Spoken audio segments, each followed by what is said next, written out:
I like Alfred Hitchcock shit. I love Alfred Hitchcock. Psycho is one of my favorite movies. Psycho is one of my favorites. Yeah. All right, So we are live on the YouTube. Okay, then I'm not going to say what I was going to say. Yep, that was me on the YouTube. Okay. All right, so here we go. I'm going to mute everybody, and then we're going to start the shoe. All right. Oh. What are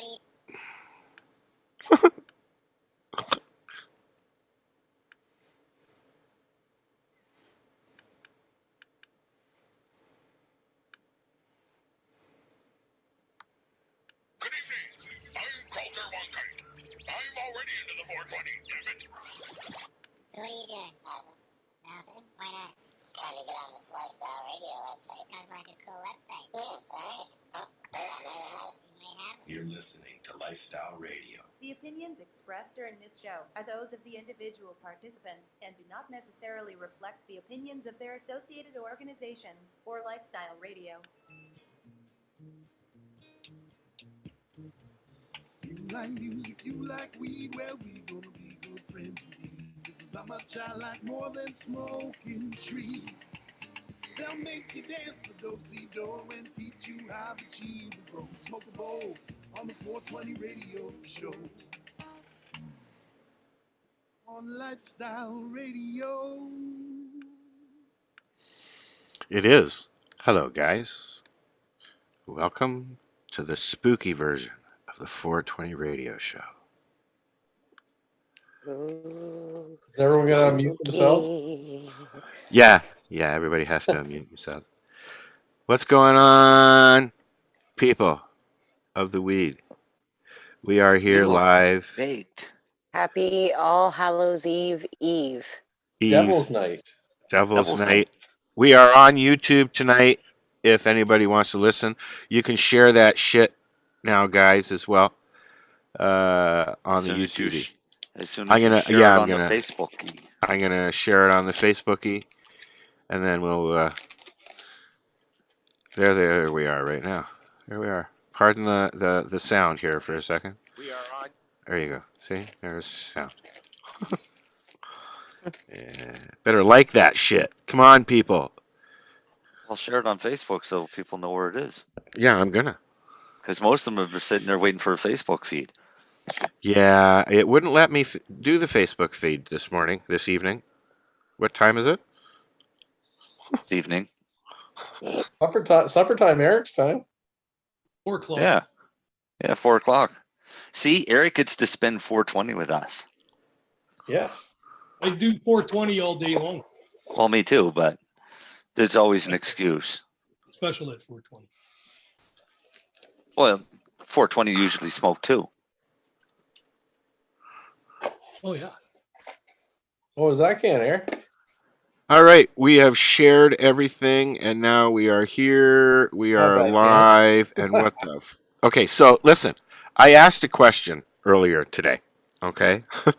Just because I went to the res and I got some meds, and there was a hair in it. So I was curious to know if LPs put hair in their weed just to, seem normal. Do you guys one every 1,000th can? Just for... do you guys have now? A serious question here. Okay, is there a regulation about hair in cannabis? How much there can be? How much there can't be?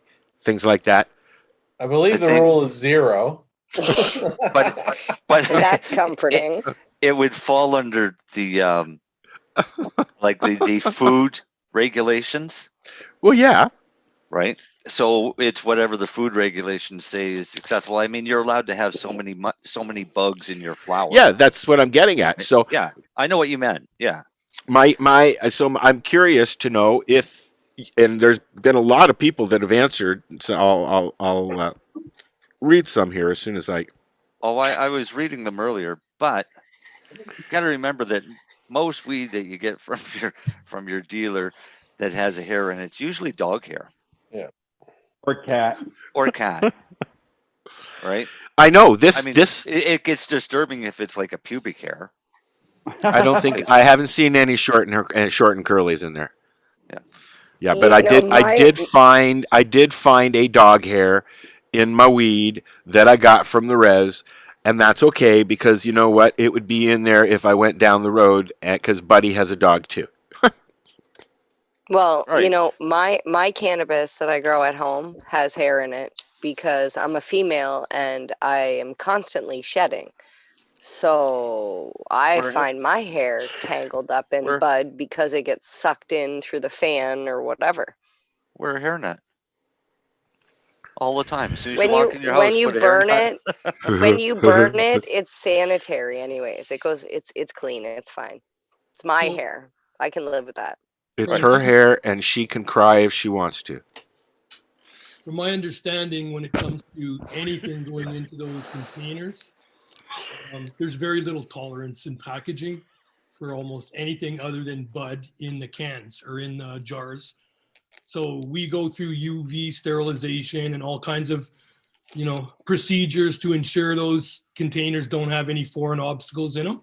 So let's take one step back here, Eric. This is Eric, and I've forgotten your first name or last name. I'm sorry. Yeah, I forgot your first name, man. That's Eric, okay. I forgot your You first can remember name. it, you gotta say it's the trick. Yeah, sorry. So introduce yourself, Eric, and before you start dispelling all this stuff, and tell us who you are and why you're here.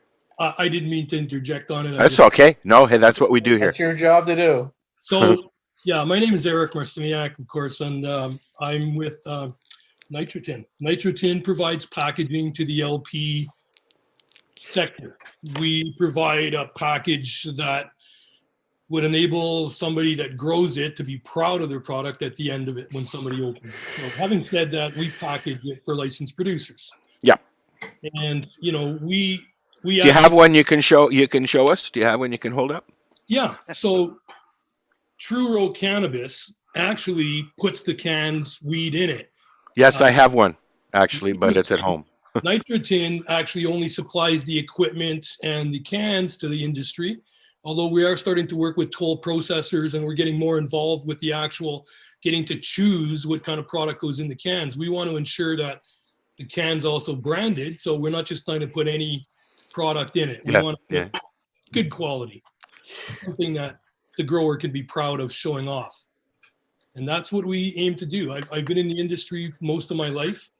Started growing it when I was 14 years old. Got licenses for my wife and I when, back in 2003, 2004. We've gone through all kinds of cancers and diseases, and we really thank the product for keeping us alive and healthy. And, we've had a lot of experience growing it, making products. Packaging came new to us, but it was an interesting endeavor. And when it went legal, it was more than just you growing it and, giving a little bit to your neighbor or your friends. It's now going all over the planet. We have to ensure it's safe. It doesn't go bad. And yeah, we want to avoid things like hairs and mold and rocks and, sinkers and everything else you might find in that product. We do our best to ensure our clients who are putting the product in are following procedures. Everyone has to follow a tight game these days, but I've been in so many facilities. When you go in, Al, they make you wear a beard. I have a little beard, so I got to wear a beard net. I wear eyebrow nets almost next to it. By the time you go in there, I find it pretty hard that a hair would get through. I mean, Lenny can attest to that, but you know what? We're all human, and those hair nets have little holes in them. But in It's our hard, case, but go ahead, sir. We're sorry, Marcel. in our case, we also walk through UV sterilization. You have a clean hair. We have the ultimate cleaner. So, and you get to stay in there for a little while and do a little dance and splash around. And when you go out, you're sterile. Is it overkill? No. Would we have done this 15, 20 years ago? No. I got a question for you, Marcel. Do you guys have on your windows at the doors when you come in UV lighting? I notice I don't know. If you go, if you go into Sunnybrook Hospital and if you walk and turn around when you walk in the front door, the main door. If you turn around and look at the top of the frame of the door, you will see a UV blacklight Mhm. that is on, and it hits everybody who comes in and out of that door. And my question to Lenny on a medical side of things, does it really work, or is it just a bunch of nose hair pulling? UV light works. I can't comment if that system works. It's got to be the right, obviously, intensity, Yeah, distance, so forth. Like Now- we have our grow rooms, and like Marcel, like we have UV therapy treatments. I won't say the brands because obviously some shit Yeah. you want to keep a little bit secret, but some work better than others. Now, is that to eliminate spores and whatnot that are airborne? Yep. does it work for COVID? Oh, COVID? Well, listen. Everyone's going on about this second wave of COVID. It never went away. It's the summer. It doesn't like the heat and the UV sunlight, but it never went away. But all of a sudden, sun's going down. Sounds like the Hulk and MCU. Yeah. But Yeah. but same as reason the flu comes back every fall, right? Doesn't like Yeah. that heat in the summer. So no, it's Yeah. you outdoors is great in the summer. That's why it all went down, but it never goes away. You think it's going to be a rough summer or a rough winter? I think it's the winter that I was always expecting. You know, there's some things we can do from our industry. I take CBD every day, and CBD is an anti-inflammatory, natural anti-inflammatory. I work with a lot of scientists as well, and you know, there's some really good understanding of taking certain products as a treatment. CBD and cannabis, you know, are being explored all the time and showing tremendous results. But yet now it's illegal. What What's is? that? CBD in Canada. CBD has always been illegal in Canada. Okay. It's been as illegal as THC But it was never pursued. Now it is. because it was never publicly advertised like it was. And I'll Everybody give used you to an throw it out. I'll give you a good example. We had a dispensary open in our town. Our town does not need a dispensary because pretty much every second house grows their own. And this is long before legalization. But they opened a dispensary and they did a big newspaper blurb advertising that they were in town and how they were selling CBD products, which were perfectly legal. And as soon as the prosecutor read the article, he just sent the police and said, bring them in. So they went in, they raided him, closed him down, and they charged him. He got his fine and he got his record and probation or whatever else he got. And we still don't have an illegal dispensary in this town because our prosecutors had to fight cannabis laws so much in this area that he knows the law and he knows what's right and what's wrong. So as soon as he advertised CBD, he was busted. You know, there was a time just a couple of years ago when every single store you went into in the city had CBD pens, and they still do. Yeah. But you know, through investigations and stuff like that, people are finding just me breaking up? that they're what? What are you breaking up? I think Who's it's just breaking up? him. Lenny is Oh. breaking up. Really, when you look at it, all of these ones that are selling CBD, and there's I can't thousands of them. Yeah, thousands of them are doing it. Yeah, Right. The problem is the cops can't go and bust all of them. So you know Of what course. the cops are looking for is who's supplying them the because distributor. that's who they want. Right. Yeah. They want the distributors and they want the manufacturers. So Doug, Absolutely. CBD is a lot more dangerous to sell anyways than THC. You know, it interacts with other drugs. It's a blood thinner. And, you know, we ran dispensaries for years. We've seen so many things wrong with the CBD market. It's not all the same. Most of it's an isolate from China or from somewhere else.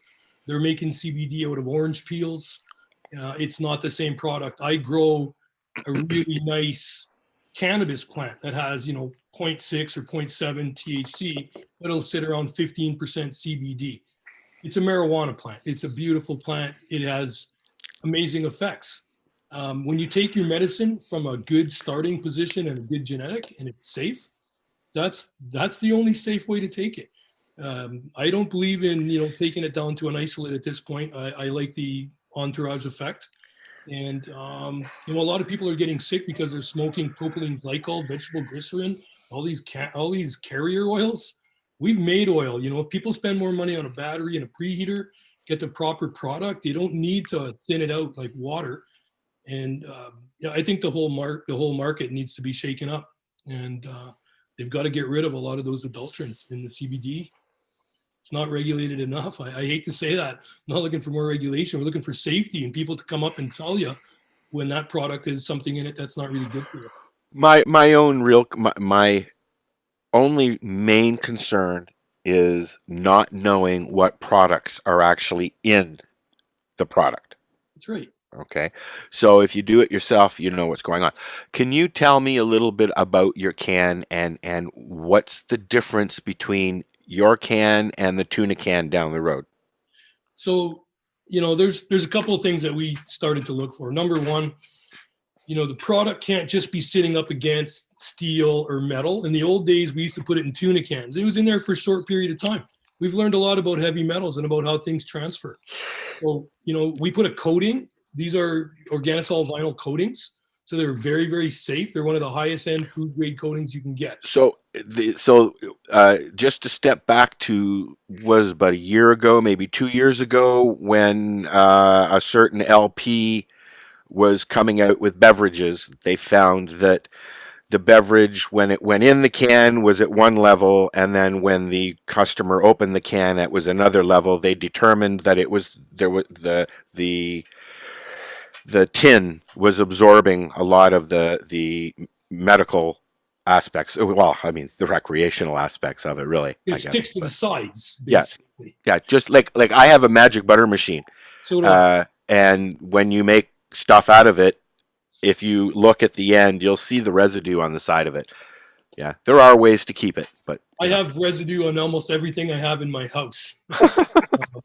Yeah, I got oil on all my clothing. My wife. I don't think I have a shirt that doesn't have a burn mark in it. So, I think, again, going back to what we tried to do with the cans, I ran a dispensary in Kelowna for 5 years.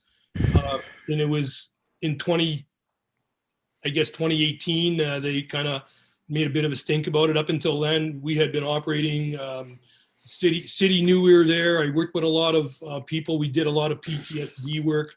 We were developing products in our grows and providing them to veterans, providing them to people who needed them. So when you're moving it through stores, all of a sudden you start seeing shelf life starting to affect these products.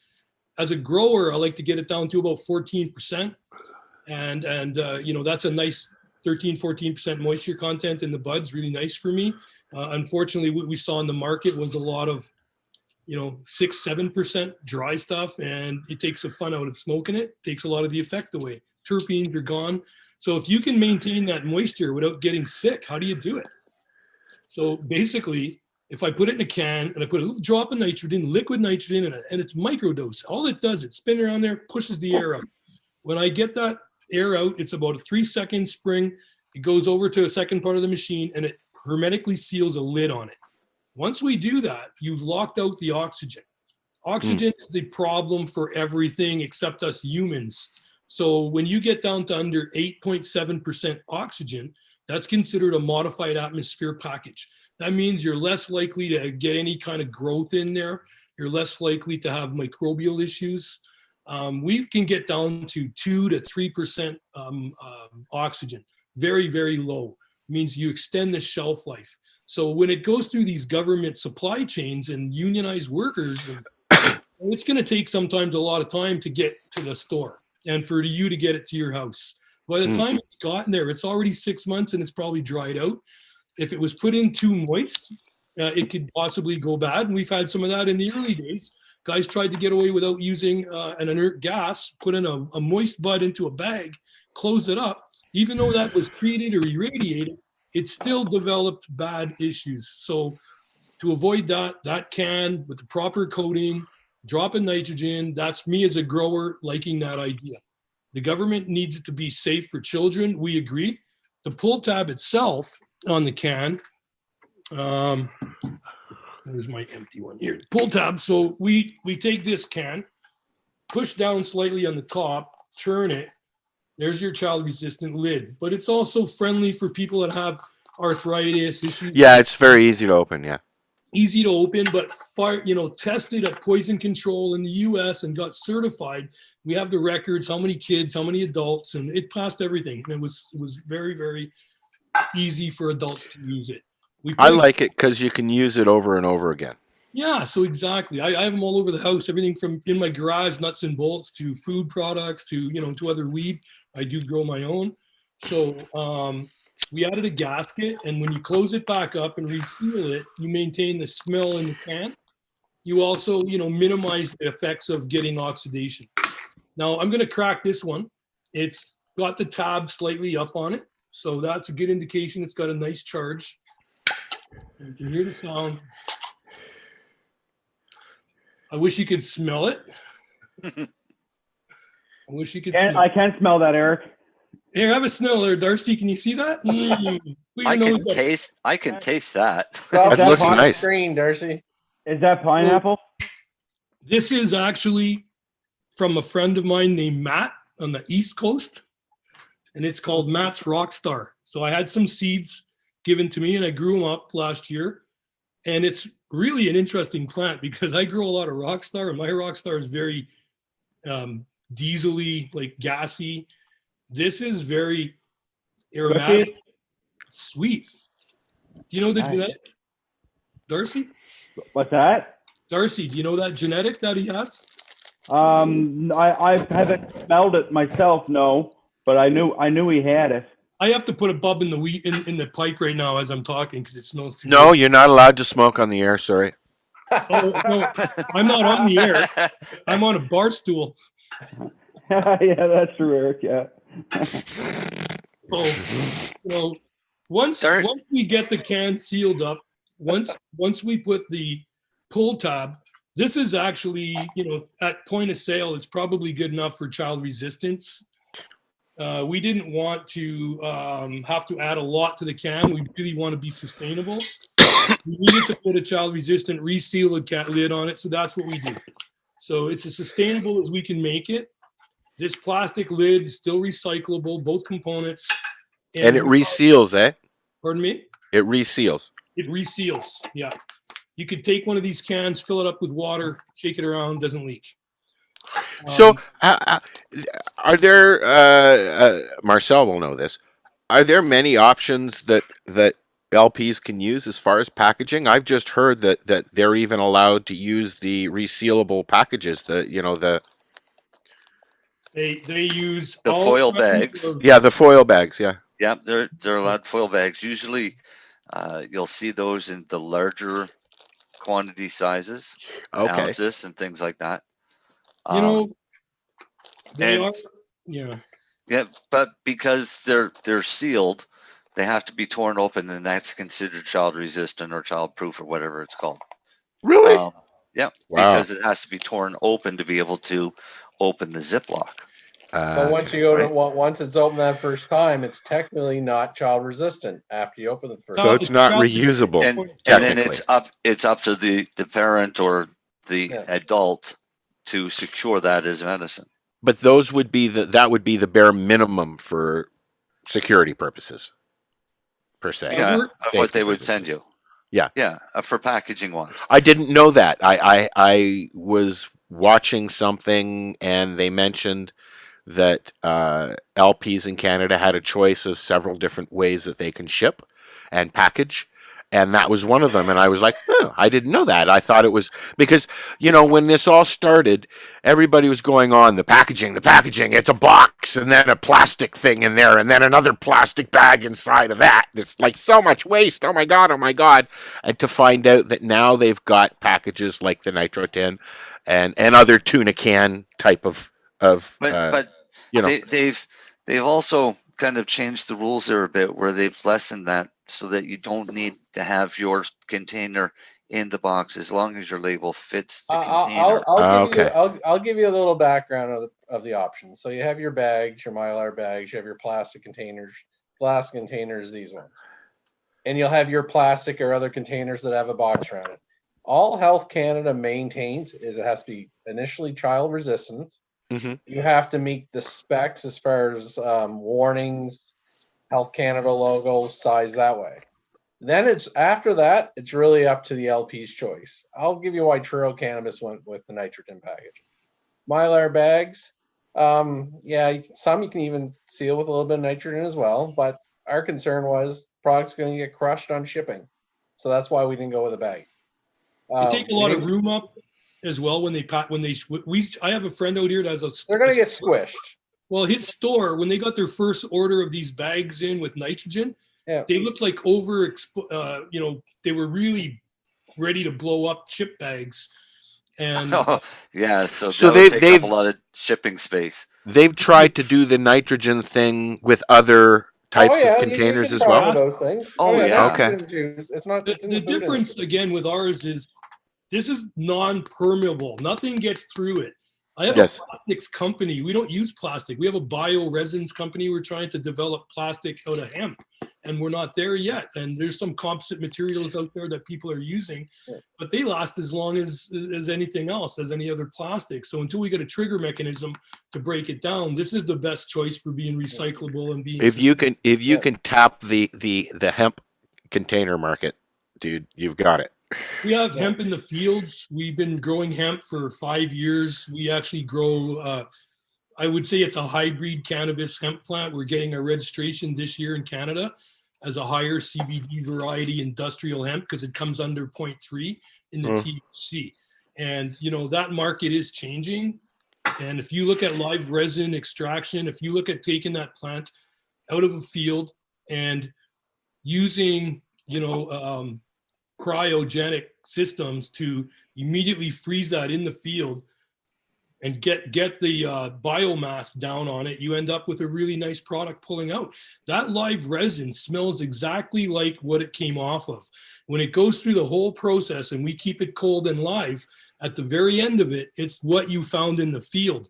You can take an isolate and a distillate and you can re-churn them up, but the truth is the real plant is going to be coming down without being heated up, and I think that's the future of it. And when you look at the cans, we're talking about being able to take those products that are live resin, which break down with air.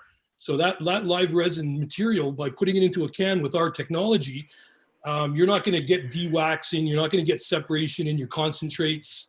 So there's a lot of interest in using the nitrogen for a lot of different processes that we use in the industry. Yeah. And, again, when you're talking about live resin materials, it needs to be in something like this down the line with enough inert gas to keep it from going bad. Live resin doesn't have very good shelf life. So terpenes are volatile, Eric. There you go. Hey, I like they're also completely sealed from light and everything. So correct. And there's three things that degrade cannabis, guys. 3 things: light, temperature, oxygen. Life. So, if you kept your can of product in the car in the summertime in 110 degrees, it ain't gonna last that long. It's not gonna last long at all. So you have to have common sense with all technology when it's packaging. So getting it into a nice cool environment without light is the first thing. Personally, I use a humidor for a lot of my products. For my personal, I have a nice little humidor in the room. Once I open my can, I just set it inside the humidor and set it. And, it doesn't always last all that long anyways, but. Yeah, I smoke it before it gets dry anyways. Yeah, so it's the problem is if it's coming to us dry already, that's an issue. These are the kind of things that you get when you go down to the reservation in Alderville. Okay. Mm-hmm. Yeah. Bottle. Yeah. They pop up, and then they've got the bigger ones as well. What are they made of? Plastic. Yeah. Canada's coming out again with, they're going to be wanting to ban plastic. Now look at what we're doing right now. Single use, yeah. Well, COVID's come out. We have these things. Oh, let me get this. Knocking it out. As he knocks his whole desk over onto the floor. Patricia. Well, we have these things all over the beaches now. They're all over town. They're everywhere. Everywhere. Mask and gloves everywhere. Let's add on to that with more plastic. Yep. So, you know, We don't have the gloves now, but we still have the mandatory masks in all of our stores and businesses. And yeah. So we're contributing to waste again. And we were all on the track of going a little more green as a planet. And then COVID hit, and everyone, you know, now we can't reuse because we're scared of reusing things. So we throw it all away once. That's going to go away real quick. We're going to come back to looking at saving the planet, at least keeping it somewhat fresh. Well, I mean, I like the fact that grocery stores are going back to bags, and so, you know, and they're also giving out sacks for $1. You know, reusable sacks, that kind of thing. What happened to paper bags? Why are paper bags such a? I don't know. bad- It was a convenience thing. We cut trees down for those damn bags. but paper bags are coming back, but there's a charge for them. Walmart has announced that they're doing it. Oh, fuck Walmart. Sobeys has been doing it for a while. Sobeys hasn't been allowing plastic bags in a while. Metro has their own. Unless you bring your own. If you bring yeah. your own superstore bags, they'll fill them up. Didn't Sobeys invent the plastic bag? They were known as the Sobeys bag for a long time. Were they? Yeah, they could have been. I heard that. Now I'm gonna have to find out. So we're gonna try something different here on our break. I got a video that I loaded up, and I'm hoping that the share works a little better than it did last time. So let's see here if I can load this up, and then That's good we fucking will. rosin. Eh? That's good rosin. That was a good spoon. Holy I crap! bet you it was. I See, gotta it say, sucks, Eric, because it sucks because you can't even come down this way because then you got to quarantine for fucking 14 days. who? Eric, if he was to come down, whoa. What Now would I see your. happen there? Unless you he see- got unless he came Oh, down Sharon. for work and got a COVID test when he arrived. Okay, Okay, guys. Wait, I thought you said Eric was in Canada. he's in He is. Eric's in BC. BC. Yeah, so We don't let it, nobody's allowed. Atlantic in- Canada is like a new country. Yeah, nobody's What? allowed in. Yeah. I'm If no, you- Guys? I'm You serious. too. Hello. Hello. Yes. Can I play this video? No. I don't know. No. Can you? Okay. We'll be right back. Oh,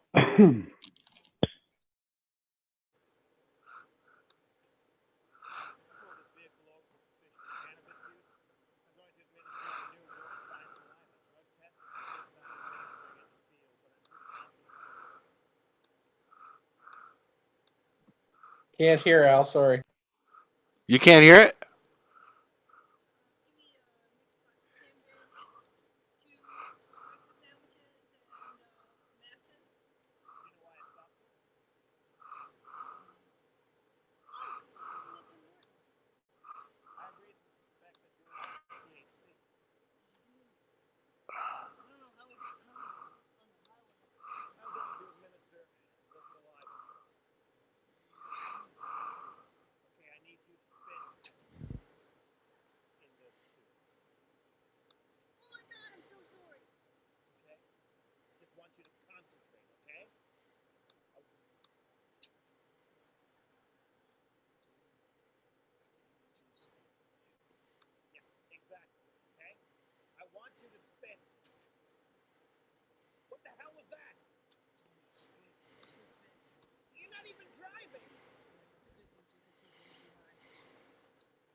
Never drink and drive. And if you have to smoke pot, please park and spark. We have no idea how we're going to deal with this. A message from the Royal Canadian Mounted Police.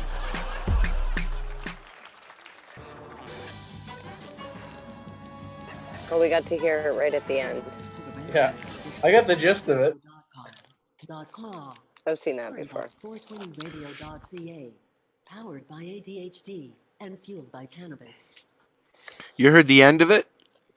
Yeah, the volume picked up at the end. I'm sorry, guys. Well, you'll have to listen to the video because you'll hear it at in the video. I kind of got the I gist of think. it. Yeah, it's a funny thing. It's a 22 minutes. Yeah. So, anyways, so we're back. It's the 420 Radio Show. We are live here at 420radio.ca. If you sitting here listening to us ramble on and you think you got something better to say, hey, feel like say hello. Right, Len? Right on. Everyone else Yeah. is still on mute. I'm not. Well, everybody Mary has Jane, to. Mary Jane's not. I'm I'm just not ready. generally quiet. I'm asking everybody to unmute now. What are you doing, Mary Jane? I feel bad to show you because you guys are talking about like single-use plastic, and I'm putting earrings onto single-use plastic and in single-use plastic bags. MJ, you should be ashamed of yourself. Shameful. I am. I actually was sitting here Shameful. going, I need to create business cards and just use those. You could as probably the put them in nitrogen packaging. containers. Oh, that's Or, awesome. We should do or that. when everyone's done with their nitrogen container, mail it to Mary Jane. Yes. There you go. Free packaging. Yeah. Refurbish. Refurbished Uh, can. Then you just make a label that goes around to cover their label. That's label transferring. Sounds illegal. I was using these 10 years ago. You can turn your light on if you need it, Tim. Hillary said something and I missed it. You what? Oh, Hillary says she reuses those bags, beads, buttons, arty farty stuff. I've been reusing my sandwich bags for years. Okay, we gotta have a quiz here. Something's been bothering me. We've been talking about hair and stuff, so we should have a quiz. We should wait till Darcy comes back. I'm right here. All right, Steve. When Darcy talks, his video comes up, and over on the side, Yeah, you that see does look pretty gross. what looks like two hairs. No, there's no hair in my rug. Dead bug. Everyone No. said there's a dead bug in it, but it's not. But over on the side, do you see what looks like two hairs? Looks like maybe cat hairs, right where Darcy's head just went. Okay, I'm gonna hold on. Let me You guys- spotlight Darcy Yeah, so that put we can that all up there. see. You There we see, go. you guys are all guys. As a female, If- I'm looking at that, going, that looks like a wax strip from like when I went to the salon and had like, I don't know, maybe 40-year-old virgin had his chest hair waxed off. That's Kelly kind of Clarkson. Wax on, wax That's off. it. That's I knew Now right you know away this scene. what it was. I knew that it was Oh, I knew what it was, but it looked like a dead wasn't. bug. But to it's me. just that every night or every time he's been talking, I've been looking at these hairs, and then I look at that, and then I look at The these paper all hairs, crumpled. and I think maybe they should be shaved. It almost looks like there's a face in the middle, like there's a rosin monster coming out. Yeah, Rosin I'm gonna monster. go smoke them here soon. Darcy, Yeah. the rosin monster. Well, so With open some it of up this- and see if it's hair or if it's a wrinkle. With some of this diesel kush. Oh. I Diesel think if it's Kush. your hair, you don't care. Can I tell you guys something unique about nitrogen that Eric, I don't even think even knows? Okay. Ooh, yes. Ooh. I don't even know if Darcy and Marcel know this one. Enlighten our brains, buddy. So we have a few cans of nitrogen in R&D, and we threw in some shit weed, just garbage, and we keep doing testing every so many months just to see what's happened to them. So we put one in that actually had some microbial yeast and E. coli and stuff.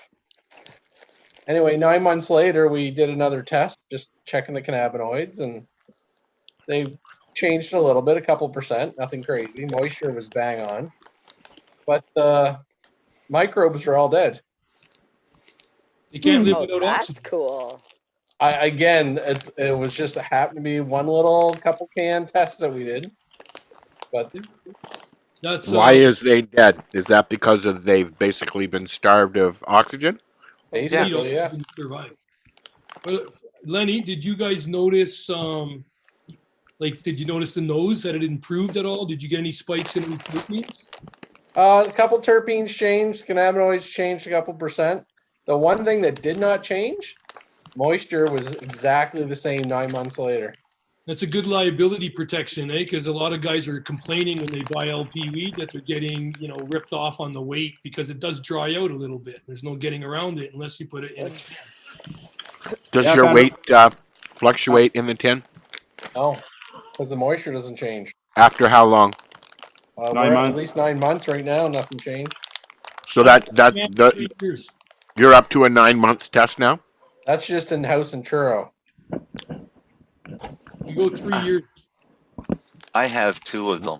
What's the Aaron longest said- you've done, Eric? 3 years. I've got. 3 years. So I opened up a can that was 2.5 years last summer with one of the guys from Churro. Actually, it was actually in the Yes, spring. we did, Eric. Yeah. We tried some of the 2 year stuff at Lyft. Yeah.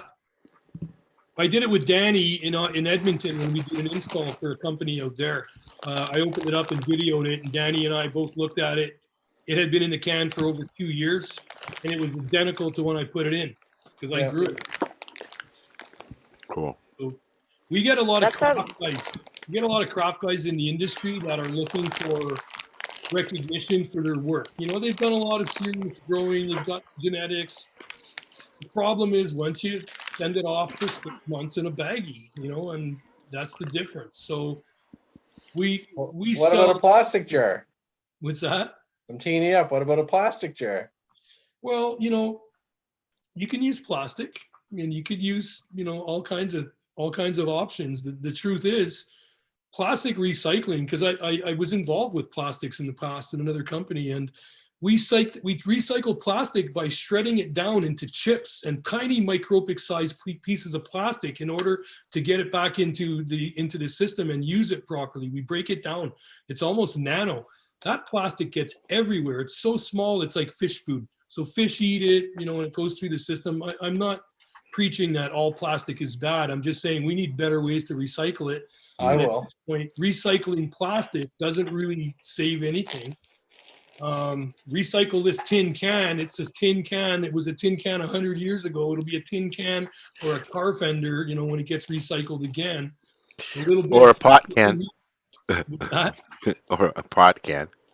pot can would be even better. Maybe it never leaves the house.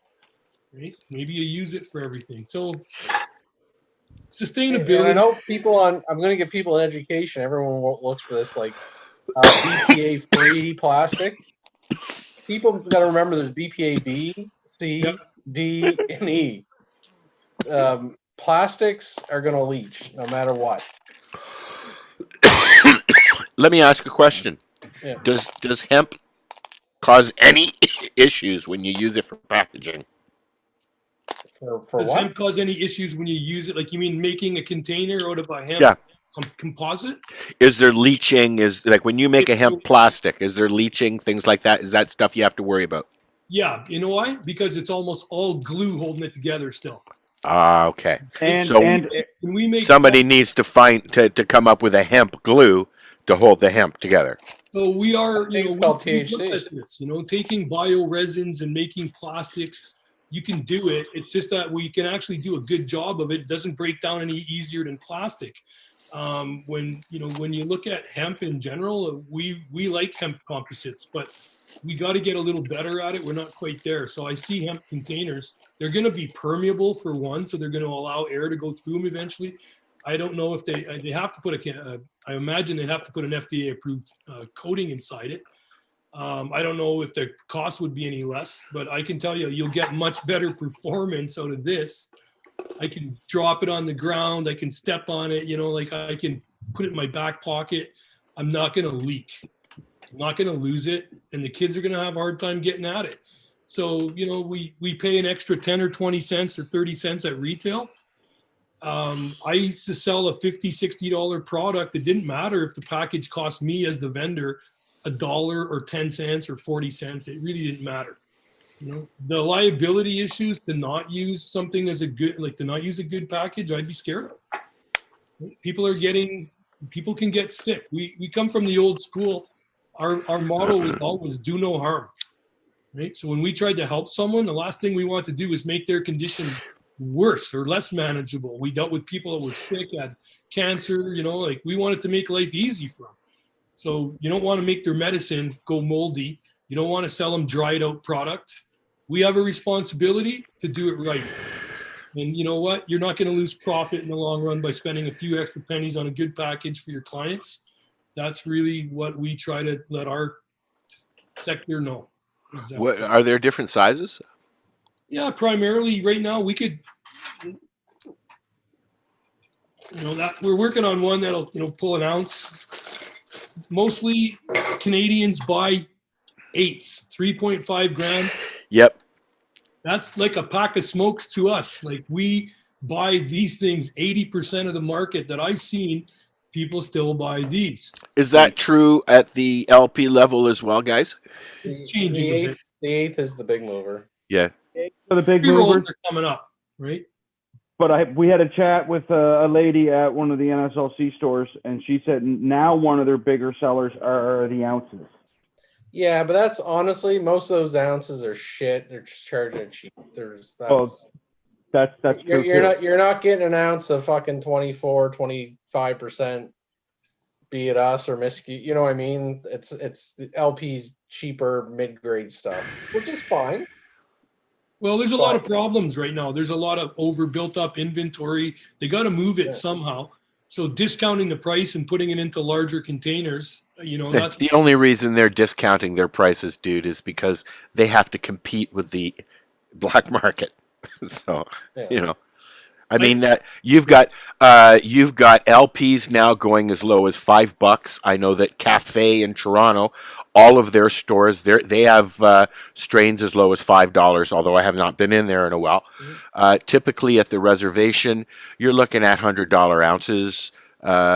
Sometimes 2 for 1. Sometimes buy one get one half. I literally just bought an ounce for $40. Yeah. I don't know how they're going to compete with those prices. What is it? They're going down. You bought an ounce for $40. What is that ounce like? I mean, honestly. You know what? Honestly, I always make sure I go to the same place, and they never buy shit. And it was called Widow, and it surprisingly was terpene filled. Didn't taste like it was too green. And you could tell it was outdoor, but it was trimmed. It could have been trimmed better, but I mean, for $40 an ounce, I'm not going to bitch Exactly. Don't complain. Right? Could be a good product for that price, I have a better question.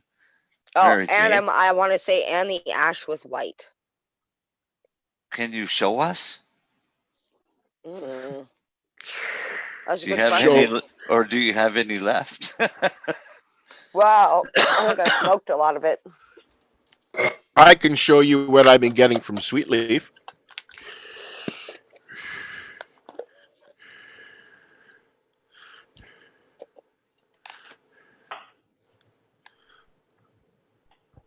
They're smaller buds, but Same.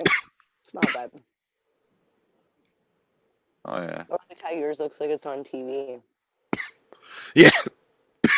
Mine doesn't. You guys see That's mine? the zombie kush. It's hand trimmed. Yeah. And this is and these are very small buds as well. But, they're nice. Let me see if I can find a big one. No. So what strain was that one? This is Wow. No, what this was is the other one? Orange Crush. The other one is Zombie Kush. Oh, that's the Orange Crush. Show me the Orange Crush again. I just put it away, dude. I had the What? Orange Dude, Crush. that I was didn't just like that flashing. one.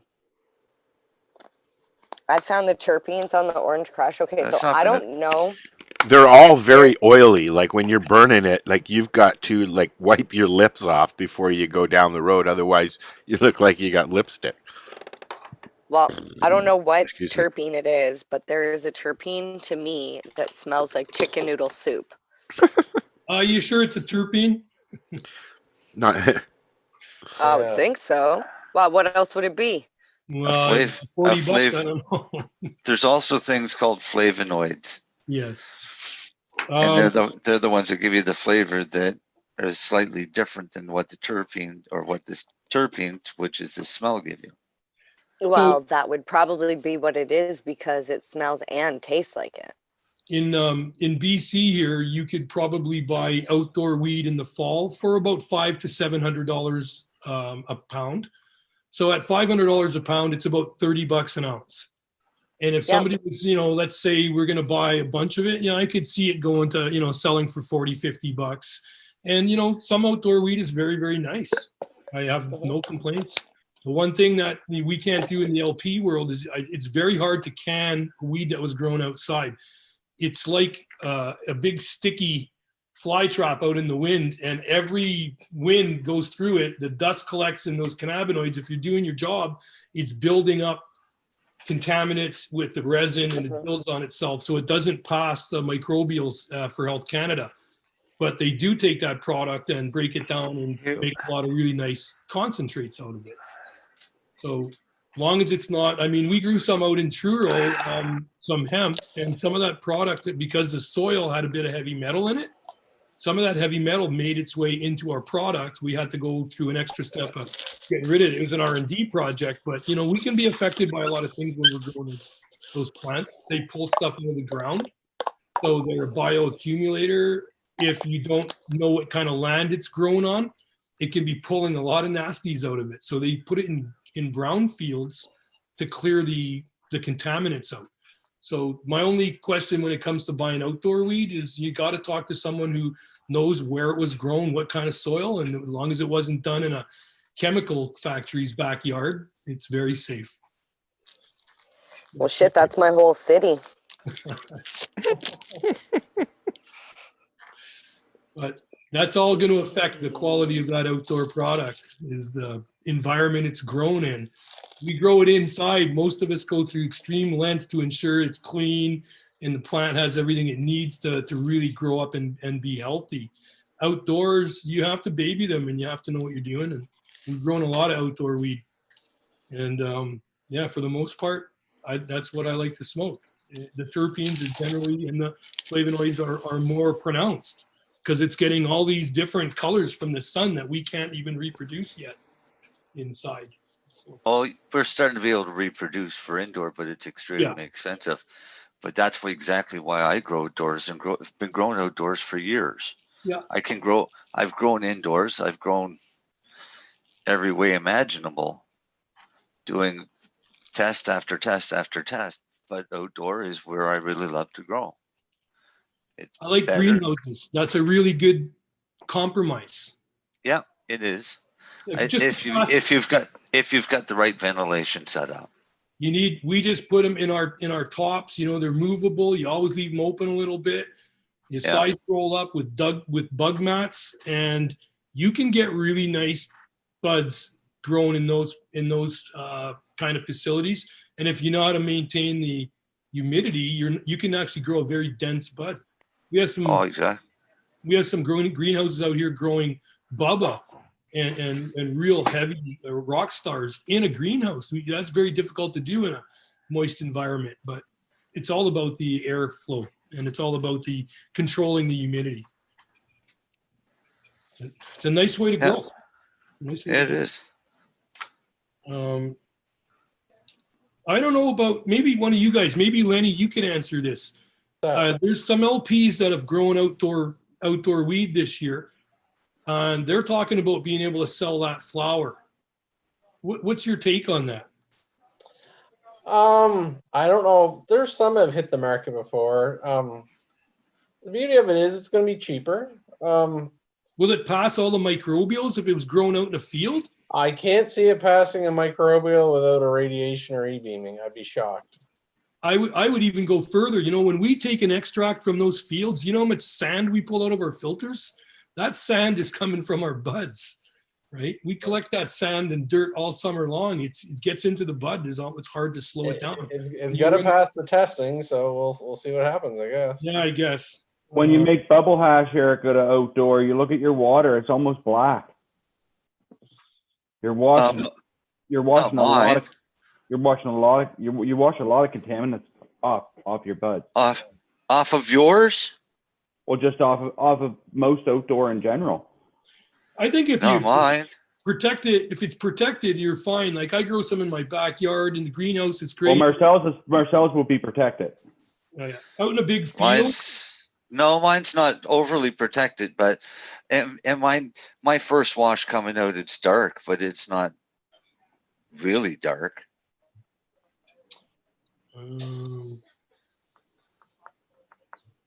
And my second wash out gets lighter, and then if I do a third, it's even lighter to almost clear. I don't know if you can see that, but A little bit. Is that your backyard?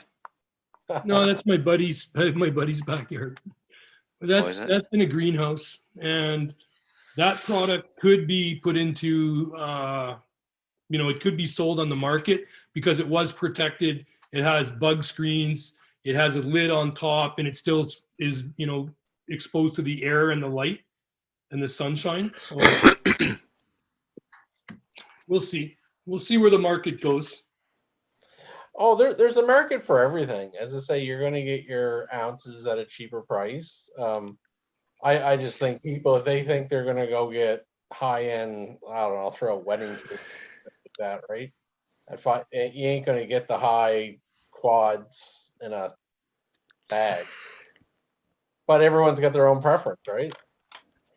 Everyone wants to buy some wheat, so I think that not everyone has big deep pockets. Some people are looking for that 25 plus dense colors, purples, everything.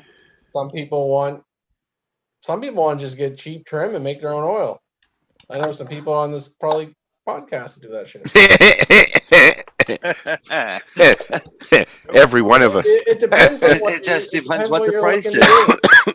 Or squish it, right? So there's a role for everything. There's different. You're going to get your snobby connoisseurs. I think we all, well, maybe not everybody in this listening, but a lot of people in this chat room know my CEO.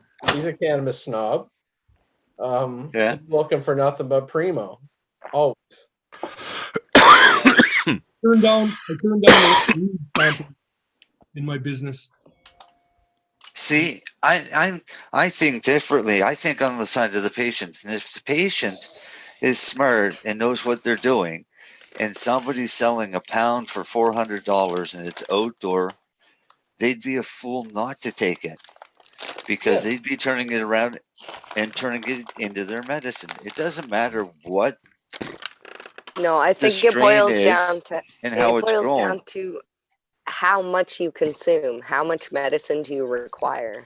Exactly. Right? If you only require a small amount. I used to be a connoisseur. I used to only buy top shelf stuff, but my requirements medically cost. I would be living on the street and just smoking my weed because that's all I could afford. Oh yeah, no, exactly. There's a market for every different scenario. This is my butter. This I make from the waste product at the end of my season. And this butter is like very, very strong.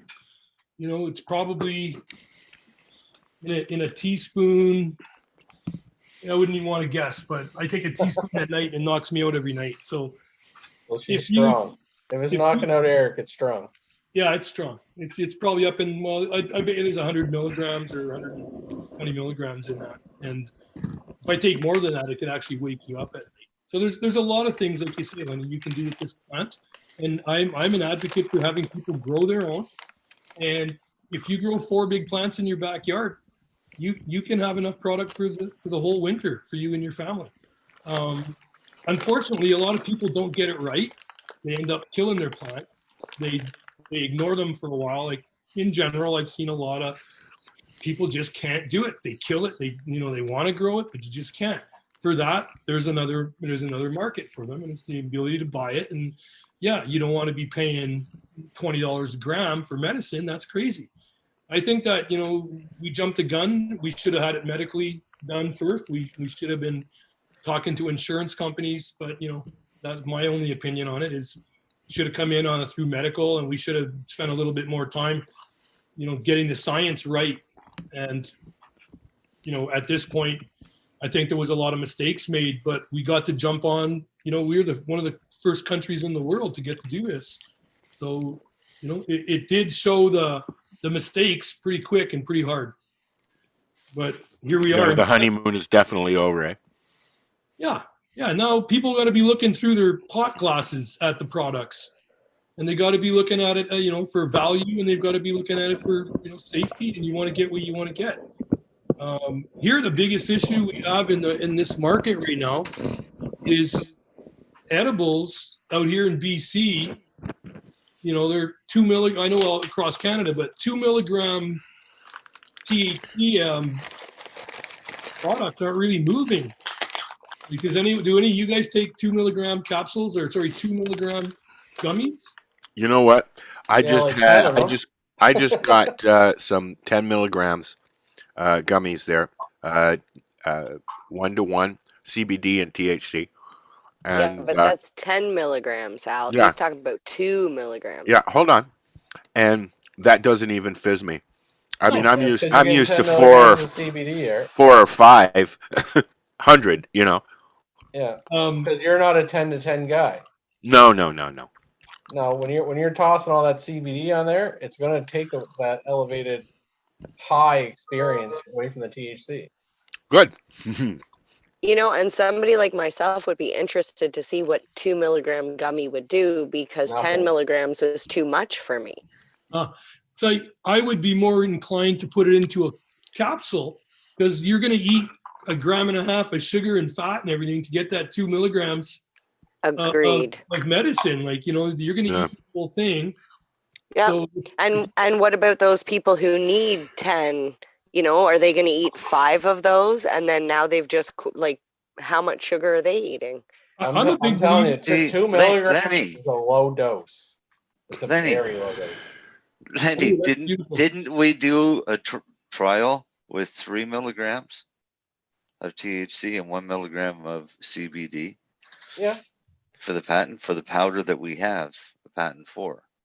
Yeah. So if we can ever get that produced, then that's the perfect option for that market. And if that market's growing, we should hit it now. So Lenny, guys are telling me in the legal stores that their 10 milligrams now are much better because they're using nano emulsification technology so that your body blah blah. That's some donkey marketer. I've had people make 10 milligrams cookies and brownies forever. They all fucking work.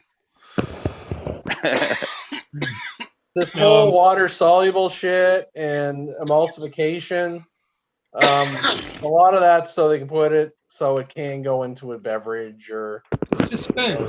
Okay, wait now. We have to talk about the beverage. Yeah, we can talk about that too. But listen, when everyone gets into this nano shit, it's nice marketing, but until you do the fucking Pepsi challenge and put it up against brand X and brand B and brand C, do it. Set it up. Let's do it. Come on, I'll do it right here on the air. But no company will ever do that, because you know why? Yeah, everyone's gonna say, "Well, it's about the same," and it's like shit. All that investment went down the drain. I do it all the time in the nutraceutical world. Yeah, I used to go to a lot of those survey things. You go to 1 or 2 a month, and some you can only go once every 3 months. Beer ones you can only go once a year. And so it was interesting to, I guess, read the questions that they're asking people, and most of the questions didn't make any sense at all. But in theory, all nanotechnology is they get the particle micronized even smaller. And so in theory, it should absorb better. Yeah. But in the end, are you going to get that much more percent absorption and that much more percent elevated experience? Why does it absorb more when you use less? It's so small, it goes through your membranes. The smaller the particle, the more likely it's going to pass through the membranes, things like that. That's just logic. So they have to break it down to a different kind of emulsion or something?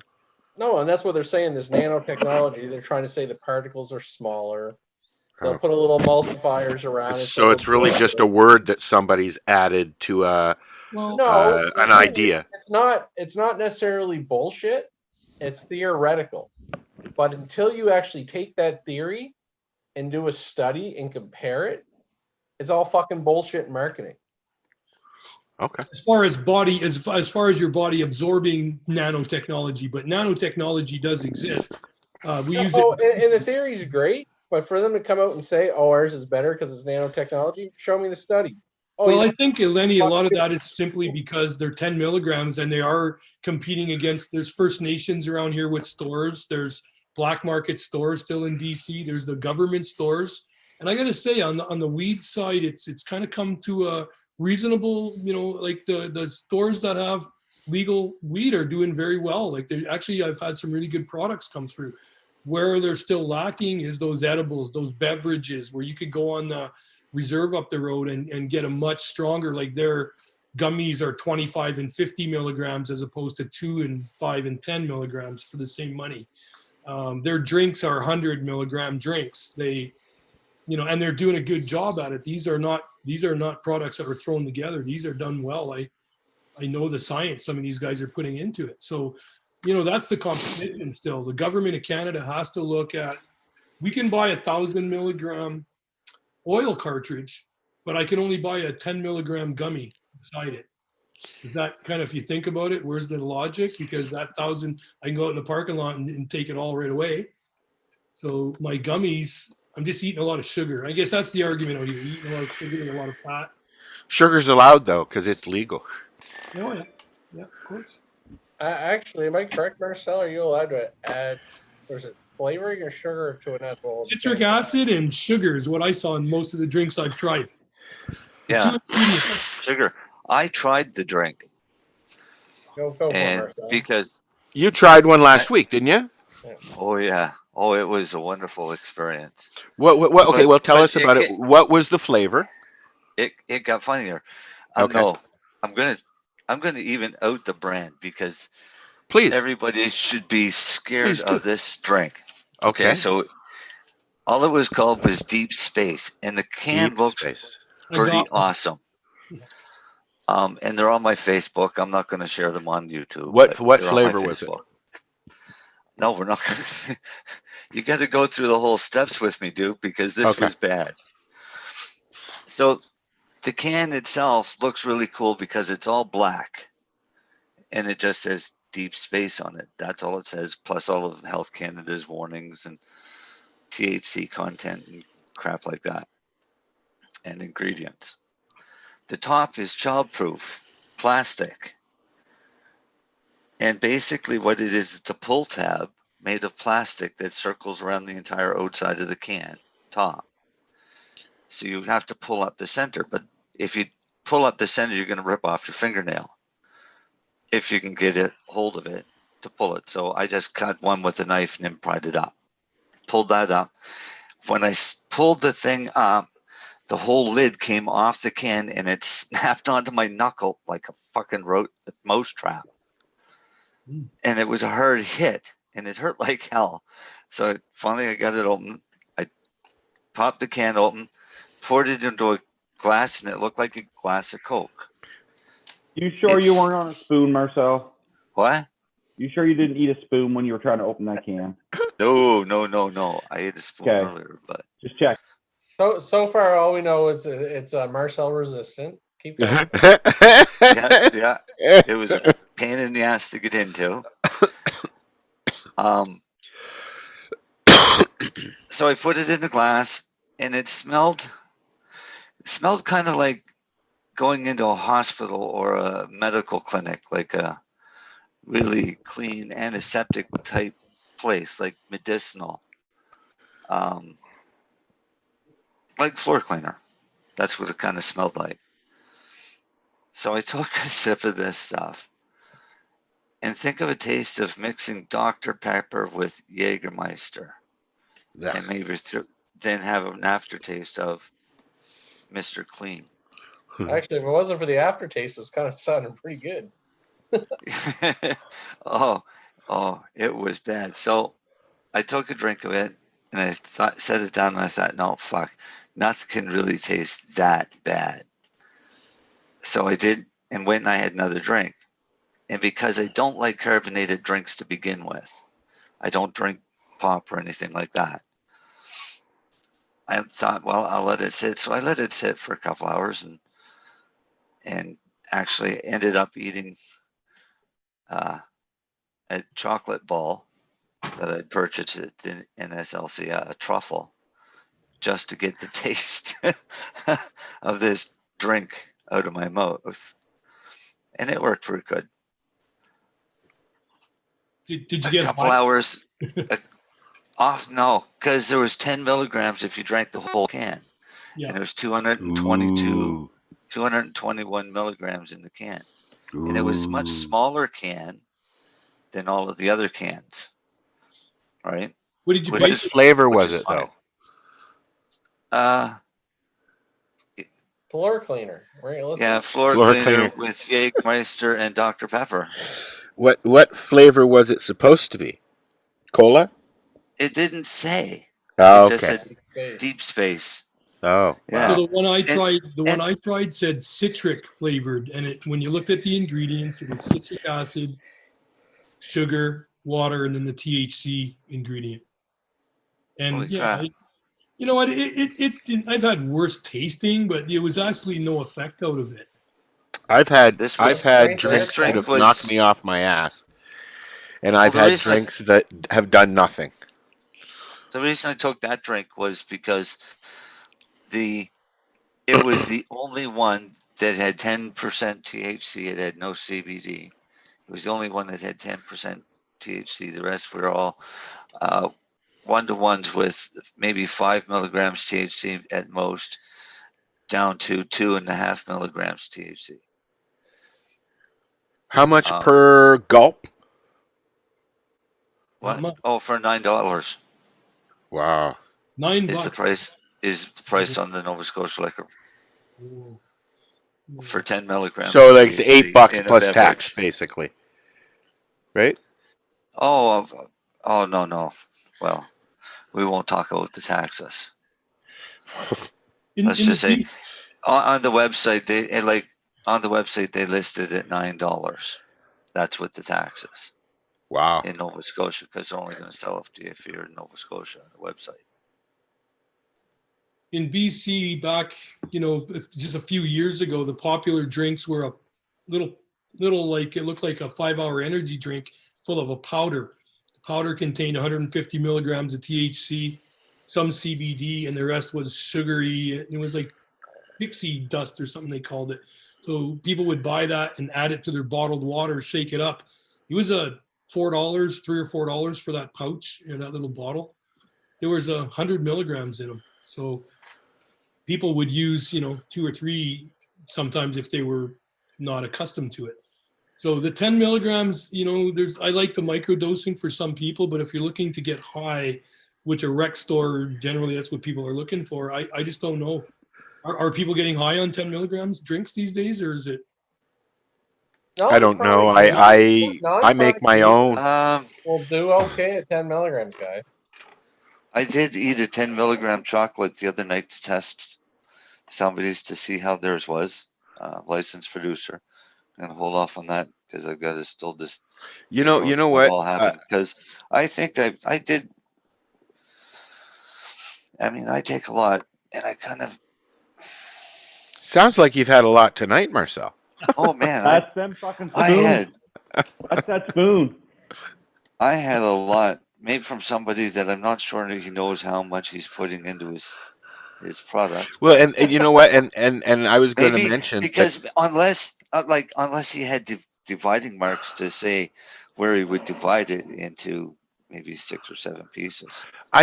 you know what?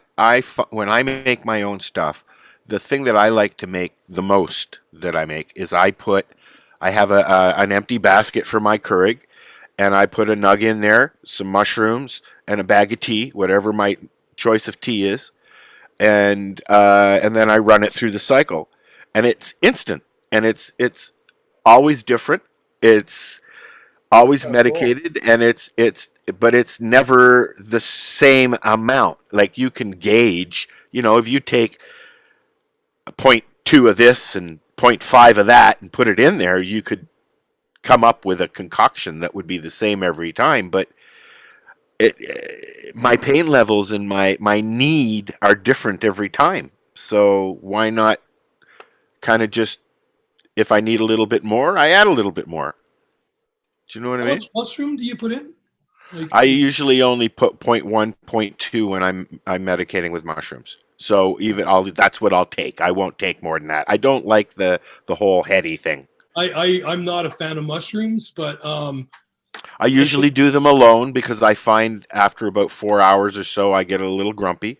But it's the second day and beyond for a couple of weeks that I enjoy with no depression and mood I find swings. microdosing it.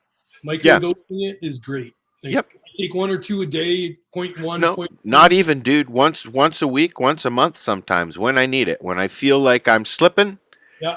I have a little bit. Sometimes just a stem, sometimes a what do you call it? A cap, My friend is a scientist. He makes them with an Ecuadorian chocolate and a bunch of things. They're really tasty. And there's only, like I said, maybe 1.5, maybe 2, 0.2 of a gram of psilocybin in it. Yeah. But they actually I gotta say, they make me feel better. And I find the next day, my depression is kicked to the door for about 2 weeks or so. You find if you smoke a joint on those mushrooms or after even microdosing that it affects you more? I know because I smoke a joint anyways, so I wouldn't smoke notice a lot, the difference. But I find when I smoke, when I'm taking the microdose, one day I just sat there and realized, holy cow, I'm really friggin' baked. And I'm pretty seasoned. So I don't like that baked feeling. I like to be alert. I don't either. This hit me sideways at night. I don't mind if I'm watching a movie. Sometimes, like Mary Jane, we were talking the other day. I don't know where she's gone, but shit, I forgot what I was going to say. That was good weed, Al. You know what? I'm smoking the freebie I got for going to the res earlier. So I don't know what it is. Whereabouts are you? You're in Toronto, or just outside Toronto? Technically. Oh, okay. Right now I'm in Trent Hills. Trent Hills. Yeah, Ontario. Okay. So about an hour and a half, 2 hours out of the city. So I have a friend that's up in a place called Drumbo. You know where that is? I've heard of it. It's an hour and a half out of the city, heading towards. Get on the highway off the. I go up to his place pretty regularly, but it's I guess on the way. You're traveling east from the airport, about an hour and a half. Drumbo. They have there are a lot of guys up there that are in the industry that really do it well. I'm about 10 minutes from the Alderville Reservation. Gotcha. And Mary Jane is near Tanganyika. And there's another reservation near here, but I don't know if they have weed. Alderville is called the Green Mile. It's a mile-long stretch of 18 legal reservation cannabis dispensaries. And some are nice and friendly, and like any business, some are not. Yeah. Right. I went out to Oka last year. Don't know where that is. Visited some of the Quebec. Oka, Quebec, at Ontario, right at the Ottawa or the St. Lawrence River. And same thing. I pulled in there, and it was like being in a parade, except the parade was on the side of the road. I'm driving up and I'm looking at there's a store every 500 feet. 10 years ago, I was amazed going down to Brantford to buy cartons of smokes. Now you go, not in Brantford, but now you go to the reservation and you go into the weed store and they sell smokes. It's not the smoke store that sells weed. It's the weed store that sells the smokes now. I Right. grew up in Montreal, so we used to go down to the we called it Cognawaga Indian Reserve, was across the river. I remember my dad going and buying, you know, got a car there, bought all his smokes, his booze was Yep. on the border, so they could had access to both Canada and the U.S. So there was quite a thriving industry back in the day on some of those reserves, and I think they're starting to see that Still again. is. Still is. Seeing that again. There's a resurgence with some of these stores, and as long as it's being shared in the community, I suppose. Well, different people have different opinions on that. Anyways, I'm going to change the subject because we've got to let Darcy have his time slot here because he's done a nice little recording for us today. And so we're going to take a recording. Yep. We get a So break. I fixed it up and made it sound a little better. And we're going to listen to it. And then we'll be back to continue our conversation with Eric from Nitro Tin and the rest of the guys here on the 420 Radio Show. Hey, this is Cheech. This is Chong. And you're listening to Lifestyle Radio. What is it? Lifestyle Radio. Say it one more time. 420 Radio? Woo.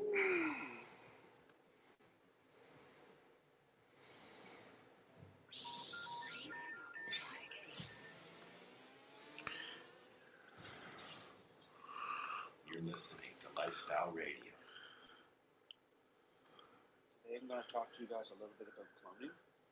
Cloning is the process of taking slips or cuttings off of a mother plant. Gotta turn it up more, Al. What volume, Al? That you grow out with the best characteristics that you're looking for in that strain. Could be a pheno, so this is all things to consider when picking them on.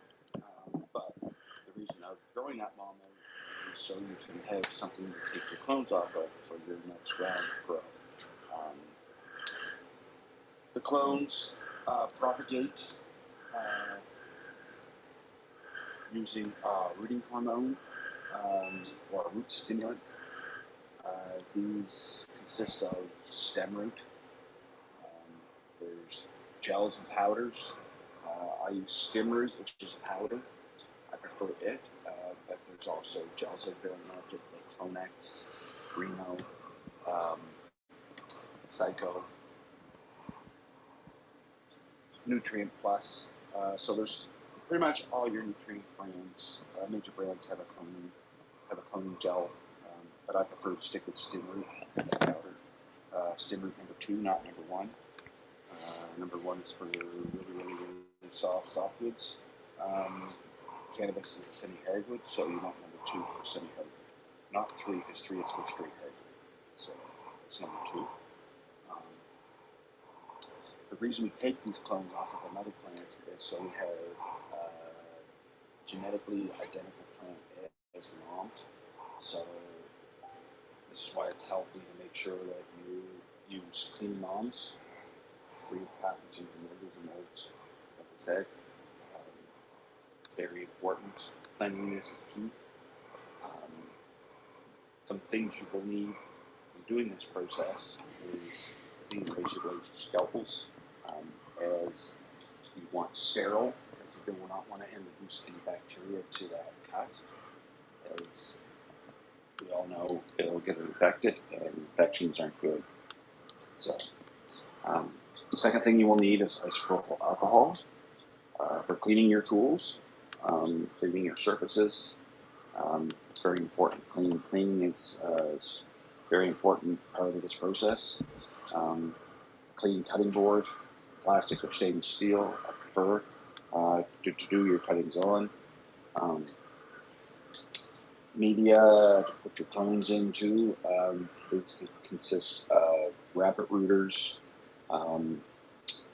jiffy puts, Ruckle cubes, or you can even go directly right into peat or cocoa. Depending on what you choose for media to grow in will result in what you use to cut your clones with. If you plan to go into water, it's best to use rock wool.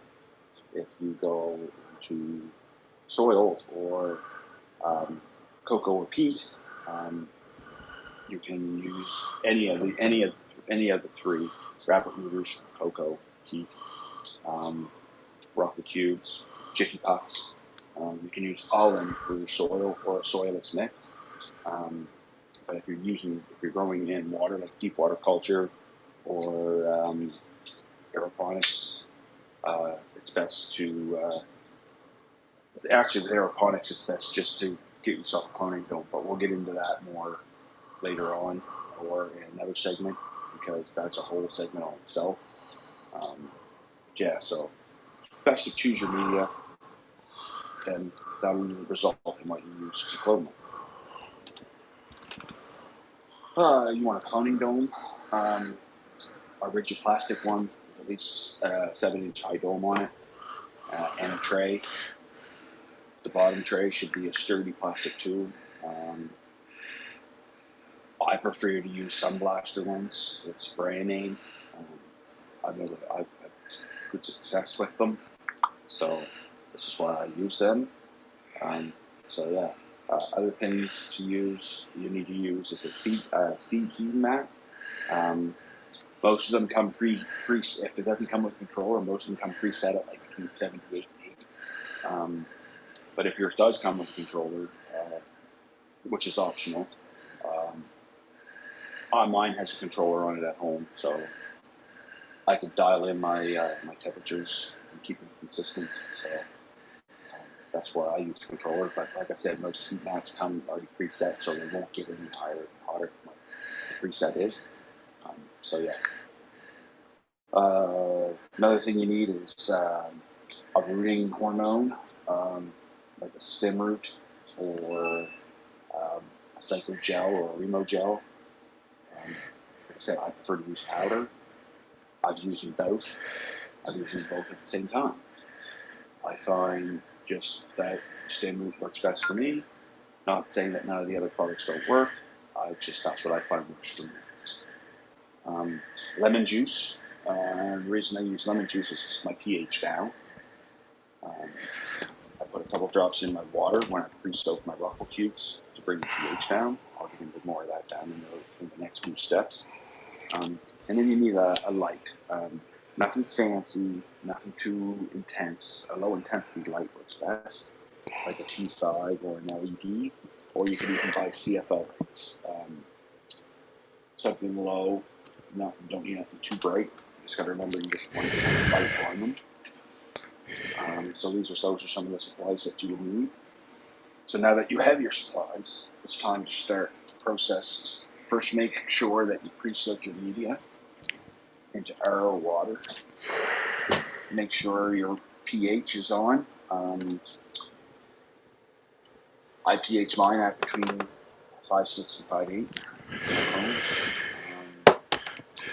That's where I like to keep it. Any higher, any lower, I find starts affecting the success rate. So it's very important just to make sure that. That's why I put a few drops of lemon juice in and then test my water with a pH meter.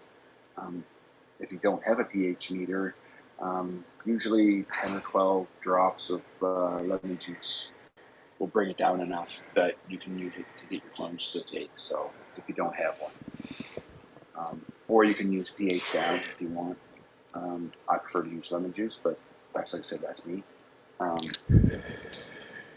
Now that we got all that done, we want to make sure that after we pre-soak our Rockwell cubes, that we do not squeeze the water out. We dump the water out of the tray. I sit mine up on like a baker's rack for a couple minutes to let some of the excess water drip out, and then I put them back into my dome. The last little bit of water drips out will help control the humidity inside of that dome. So that's another important step to remember too. But now that we have all that stuff under control, and now we're going to move on to the next step, which is go over to your mother plant. You want to find a nice branch with some new growth on it. Take your cutting device.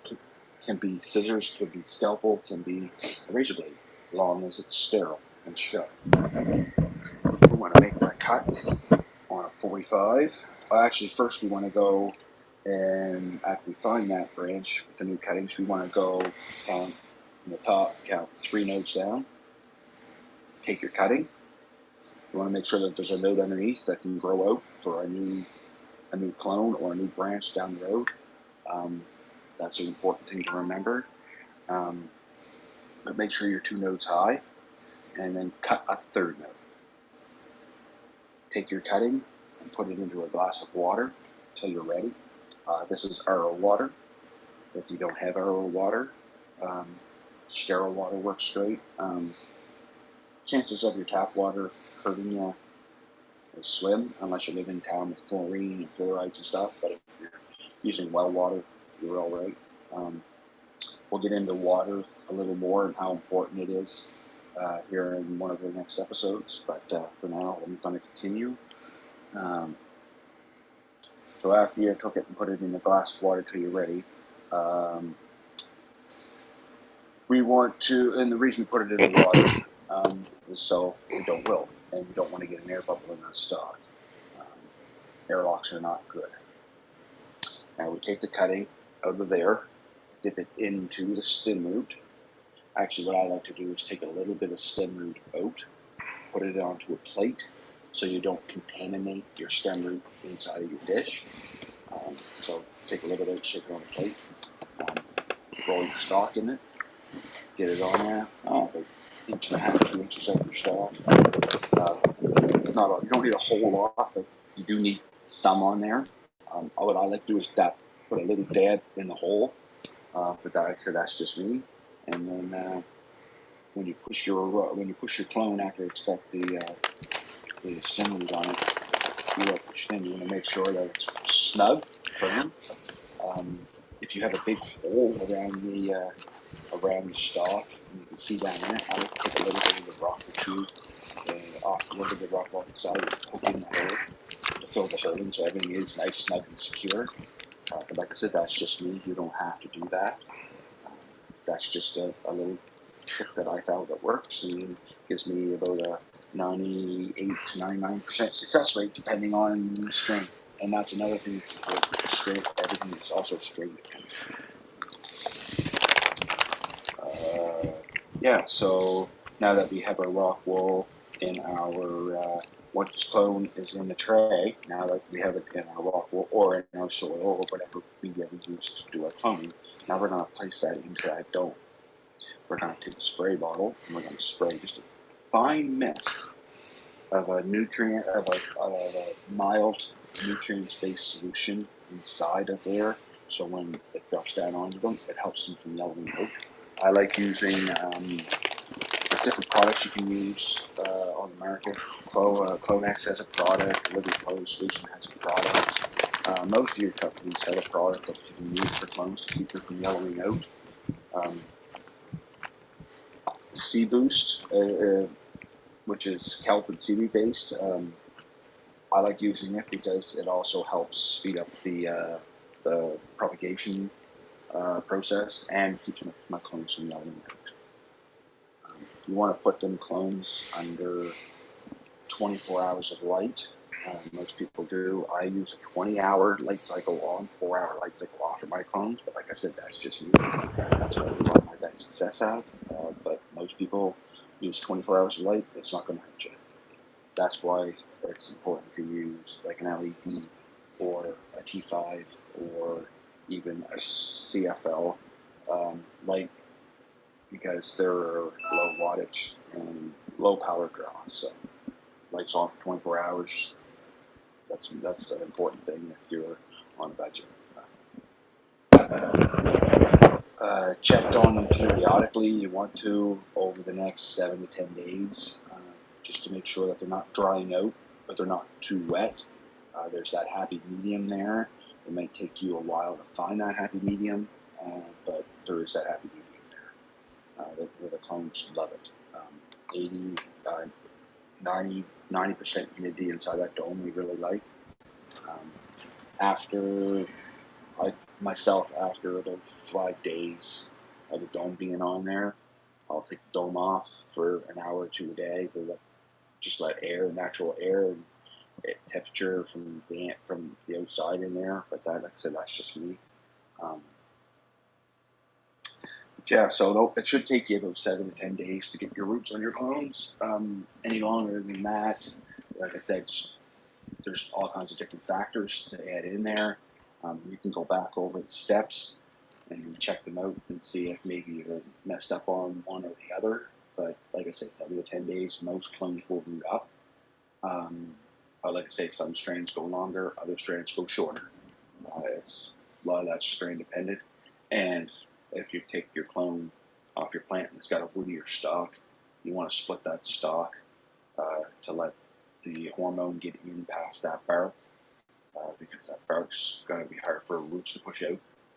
So that's why I like them using nice, new, tender, soft shoots, but not too soft. I think I like to have them a little firm, but it's still a new shoot. So when you push it into the rock or push it into the media, it doesn't bend over, because that sucks. Once you do that, you're breaking that inner herd, which is then going to affect the quality of your clone. So it's another thing to take into consideration. So, but yeah. So guys, that's pretty much my cloning process. If you guys have any questions, feel free to message us here at 420radio.ca. Call in during the show if you want. I'm pretty sure Al still has that option for people, or message us in our chat room. Actually, come join us in our chat room. Talk to us. I'm in there. Say hi. Ask questions. I'll be sure to answer. Like I say, I have my own methods of growing. I don't suggest anyone, if someone tries something I do and it don't work, don't get pissed off at me. Like I said, that's what works for me. Everybody's different, but this is where I have my success. So I like to share it with you guys, and hopefully you can have some success from it too. You're listening to 420radio.ca, Canadian Cannabis Radio. And we're back. That was Darcy's first little recording thingy. Look who's awake. Hi, Dale. Dale's awake now.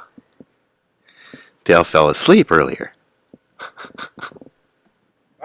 No, I've been here. I've just been No, you were sleeping, dude. We were watching you. You were pretty much out, Dale. you're like this.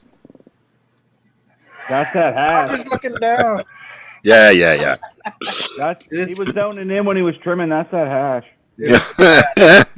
It's got that Santa glow going. I got a question for Eric about Nitro. Go for it. Or actually, well, it's kind of about Nitro Tim, but it's more about the hemp plastics. Is it not true, Eric, that the highest concentration of hemp plastic that's on the market right now is like what, 28%, 29%? You know, there's a lot of different ways to skin that cat. Pardon the pun. Bioplastics, you know, like there's a lot of ways, I guess, to make composites. So what they're trying to do is they can break down that carbon fiber really, you know, fine material that's in the bath fiber.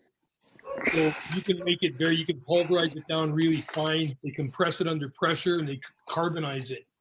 You can actually add that to injection molding and create some really interesting products. 3D printers are using some of this kind of material. I think that there's in some positions, at least in the R&D world, they're 100% now with the amount of bio resin and bioplastic that you can make products out of. But I think, for instance, when one of the boat manufacturers here in Kelowna, one of their green boats, electric boats, they say that maybe 10 or 20% of the fiber reinforced plastic, the FRP, bio resin. So, yeah, I think that they can go up over that 20%. The problem is, though, there's so much glue and resins holding it all together that, you know, there's something called VOCs, right? Volatile organic compounds. And I don't know if anyone's testing, you know, as far as adding medicine to that. So I think you have to coat these kinds of containers. And I don't know what the cost savings are yet to go into hemp composites, Darcy. Plastic's something I'm interested in. We have a small engineering company. It's an R&D company. We've got a patent with UBC for a fiber reinforced plastic. We're trying to convert that to a bioresin, but it's a long process and a lot of money. And we're fighting the system, right? Every time we change and disrupt technology, it causes problems. These cans, going back to the cans, they don't upset anyone. They've been around for a long time. Old people like them, young people like them. You know, we've heard a lot of early on. There was a lot of rumors going around that cannabis would dry out if it was nitrogen or there'd be an effect or a funny flavor. That's not the case at all. Lenny can talk about the science. I mean, it's well proven. You can't buy anything now in Canada that doesn't have, a nitrogen or an inert gas component to it for preservation. So why not in cannabis? So they're starting to, and you can put it in a plastic bag.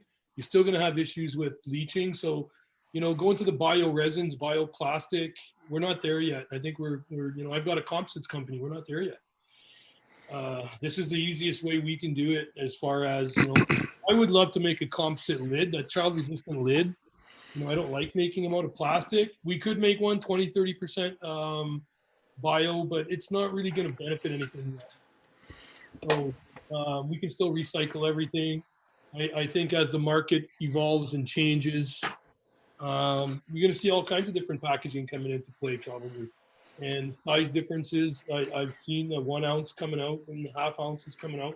We're preparing to make containers those sizes. And there are budget, minded consumers that are looking to get it for less money. And as long as the product's safe and clean, I don't care what they're paying for it. If they want to pay, $10 an ounce for it, it's got to come down to the product's got to be safe. You can't compromise safety on price. And, honestly, Truro Cannabis, not to toot our own horns, we've had some pretty decent reviews of our product. Excellent reviews. Yeah, no, but a big part of those reviews, it's no fucking secret, everybody. The moisture's pretty good. That's the nitrogen. I give credit to the growers and their curing and all that stuff. Don't get me wrong, but it's getting to the shelf and maintaining the moisture, and that's the nitrogen. Absolutely. And honestly, Lenny, we can't find enough. Like, we're still working through with some of the new companies. You're going to see a lot more companies coming on. Like, we have Muskoka grown products are in cans now. We have One Leaf. One Leaf is an amazing little growing company. They're in Saskatchewan. They've got growers there that are growing beautiful products. I've seen a lot of, I've seen a lot of grows. These guys are putting their product in cans. They're pre-sold. Once the wholesalers got those cans, they're gone. Truro is sold out. Muskoka's sold out. We have a half dozen companies. I think you'll see a lot more product going out into cans in the next year. And we're pushing hard to make some changes and make sure that people at least have choices. The markets are all different. Pricing in, Quebec is different than pricing in Nova Scotia, different than pricing in British Columbia. We all kind of have our little micro economies.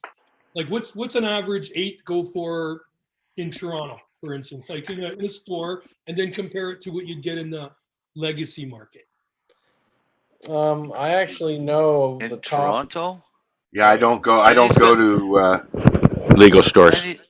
Lenny's going to know the prices of all of the places. So I know in Ontario, the average eighth, the majority of it's going between $40 and $48. Between $40 and $48. 40 and 48. That's the range where most of the volume is. Wow. All right. When I was in Saskatchewan this summer, I bought 2 containers of product, and it was $122 for 2 eighths. Saskatchewan historically has always paid more money for cannabis. Mind you, the cannabis was very, very good, but it was a little bit on the high end, and I think their average pricing was $40 to $50. Some areas, in BC, there's some stores that have pretty good product now at $60 a eighth. I got to tell you one, just because a friend of mine owns a store, he showed me this. I don't like the package. It's a big box, and it's I'll stop. But the name of this product is called Get White. It's by Quest, and I was very impressed with the smoke.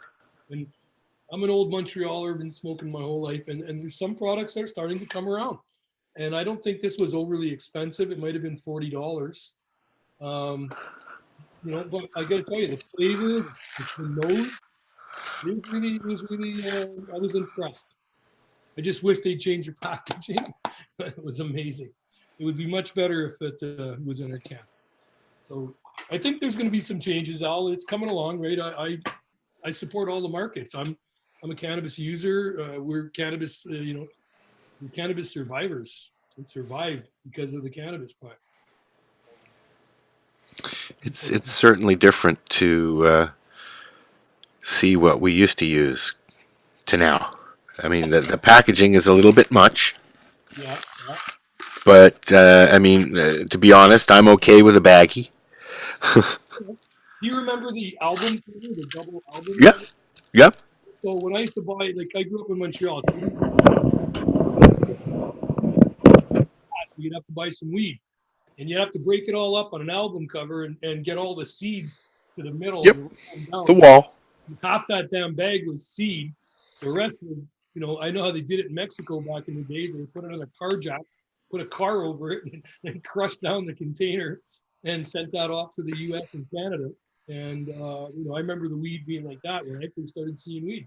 And they used to spray paraquat all over that stuff, which was basically like an Agent Orange, a defoliant, and they still sold that all over the world. So, in the 60s and 70s, a lot of people were smoking paraquat and Agent Orange. So, there are some benefits to moving forward and getting legal. At least we can get rid of some of the nastier shit. They're talking about Mexican brickweed. That's right. Yeah. So, we've come a long way, and I go to Mexico every year. And I'm not a fan of what I can get there. It's kind of like Florida dirtweed back in the 70s. I gotta say, I did meet a guy at the hotel I was at last, and they were actually growing hydro indoors. It was a little bit of money, but it was amazing. We've had in my building in Toronto, where I live, and we've had this past 3 months or so, four different people move out, and each one of them had a grow in their other room that they had there in their apartment, and it's happening more and more. Yeah. Yeah, I mean, you look out at the balconies in my building over the past 2 summers, and you can see weedies popping out here and there. I think it's great. I mean, people are doing their own thing, right? Yeah, well, 100%. Yeah, there's a market for everything. There's a market for you doing your own thing, and there's a market for going and purchasing what other people do. I saw it when we ran our dispensaries. So we would sell, people inherently look for the easiest path in a lot of ways. So we'd sell in buds, and I think back in the day it was $8 to $10 a gram for buds, and in our little stores, in our little clinics. And then we started selling pre-rolls. The pre-roll literally was twice the price of buying a bud, because the staff were rolling them up and selling them. We started selling everything with pre-rolls because people would come in and we go, man, take a gram, roll a couple joints. I'm going to buy one joint, half a gram, 3/4 of a gram for way more money. Well, look at moon rockets in Canada. It's a huge product in Canada and the States. Dan's he lucked out. He jumped in the market way before it was supposed to be there, and he has a staple. He was one of the lucky ones that got through the illegal side of it. And he does a good business down in the States as well, so he was smart. He went south of the border as well as continuing to do his legacy market stuff up here. These were our brands. Like, we did BC Co-op certified. That was us. We started this because people were coming into our stores selling us crap.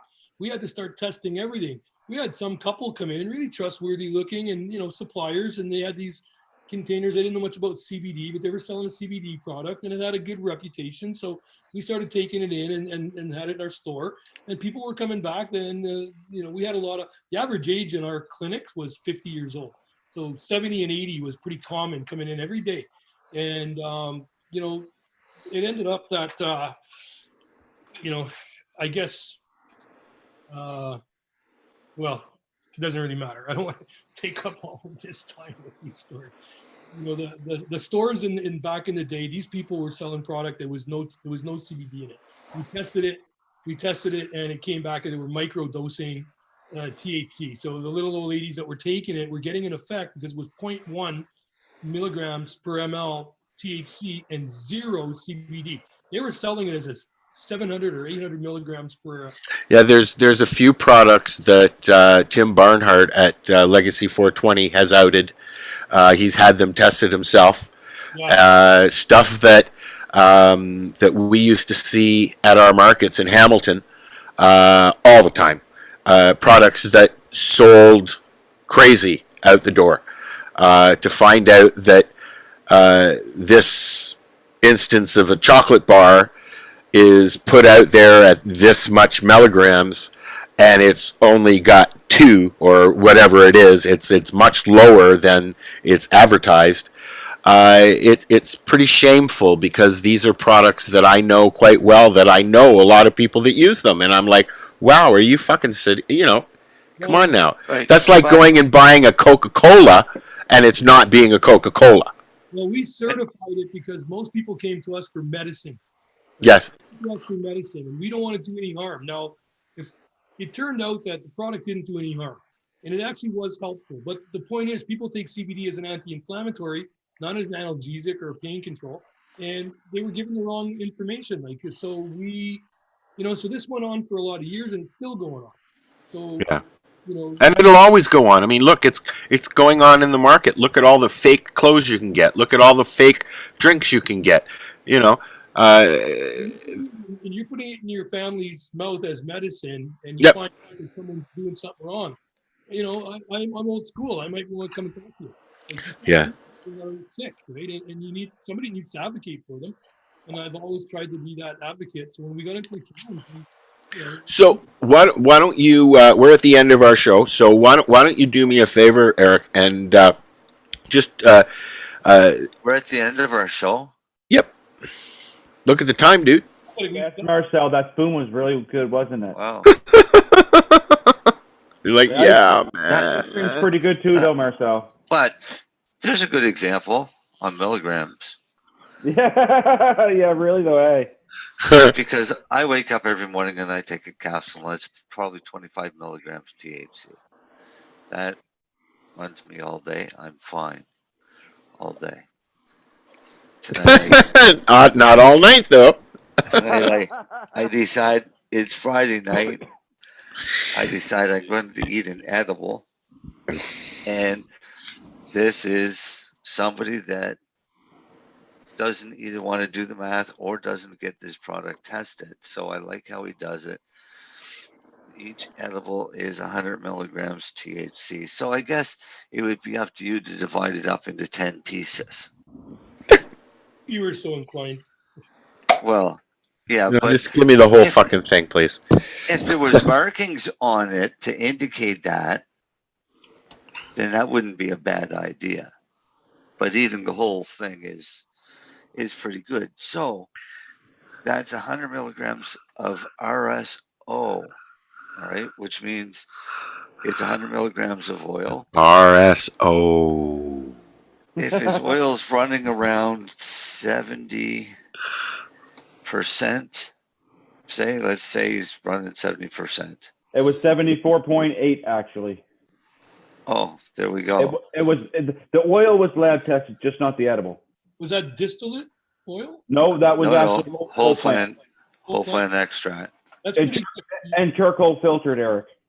You don't usually get that high unless you go to the next level. And yeah, no, Oh no! Running a No, we know how to do it down here. So, Eric, please give your business a plug and tell people where they can find you if they want to know more information about Nitro-10. Sure.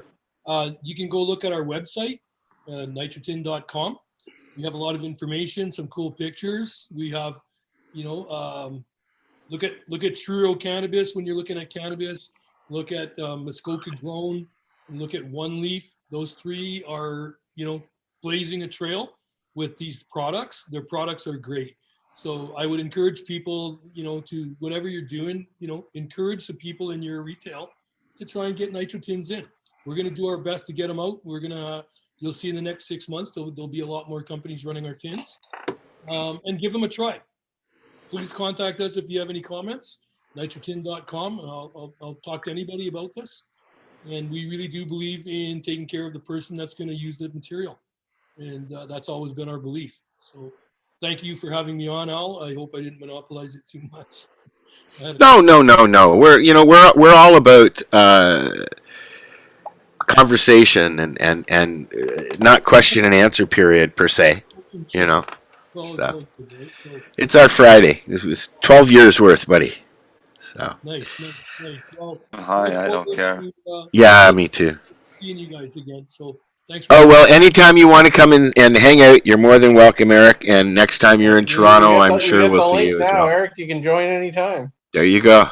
Okay, well, I might just be a fly in your wall every now and then. Feel free. Oh, there's a few of them around here. Look at the sleepy motherfucker in the center there. And he's probably reading something down there. I don't know. And if you come to visit, plan an extended stay. Yeah. Our guests aren't allowed to leave. That's the clause that you sign when you come in. Although we haven't seen Kurt in a few weeks, is he done He's now? got some projects on the go. He's said he'd be with us next week or the week after. So yeah. Just remember, Eric, this is like the Hotel California. Once you come, you can never leave. That's right. And on that note, I'm going to say good night to all. Thank you very much for joining us. This is the 420 Radio Show. We are here live, 420radio.ca, and usually on Facebook. Today it didn't work, so we did it on YouTube. And on that note, we're going to go like this and go all the way down here and do this. Why YouTube? Hashtag fuck plastic. All right, buddy. Thanks for getting me on. See you guys. See you, Eric. Thanks a lot, Eric. Thanks, guys. Having me. This show are those of the individual participants and do not necessarily reflect the opinions. I gotta